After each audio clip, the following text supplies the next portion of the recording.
Салам достор. Мен бүгүн силерге жана интернетте жүргөн келечектин мотоциклы деп жүргөн жана мотоциклдар бар го. Түртсөң да кулабайт, тепсең да кулабайт. Ошолор гироскоп эмеси эффектиси колдонулат.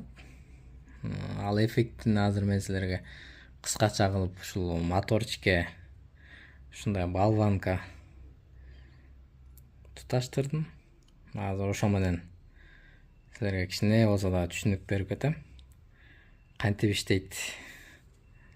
Ушул моторчик мына болванка туташылган.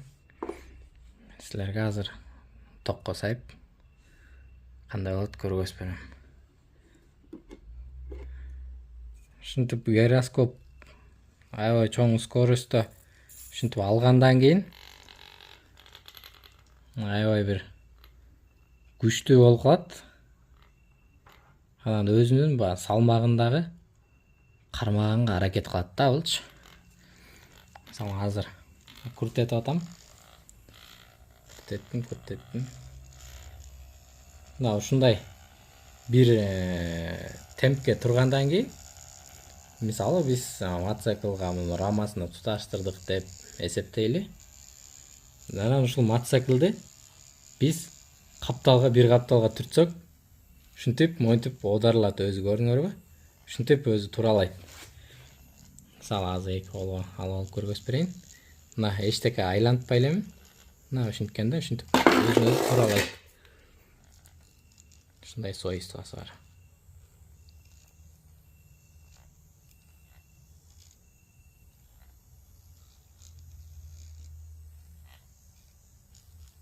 Ушундай өзүнүн салмагын сактап, ушундай бир эмеде иштеген эме гироскоп менен көбүнчөңөр эле кичинекей кезде болбосо физика сабагынан деле бир кармап көрсөңөр керек. Аны айлантып туруп кой берип койсоң баягы кулабай жүрө берет го. Ошол эффект колдонулат да ошол мотоциклдерде. Мына ушундай. Аябай чоң оборотто айланат булар. Ошондуктан өзүнүн салмагын жоготкон дагы сыяктуу мындай сезилет да. А бирок веске тартып эметсең өзүнүн салмагында эле болгон болот. Бирок аябай жеңил, бир башкача жеңил кыймылдап калат. Анан ушул эффектиси аябай пайдалуу. Буюрса биз ушул жөнүндө дагы кийин видео тартабыз, буюрса келечекте. Бир великке туташтырып көрөбүзбү? Ушундай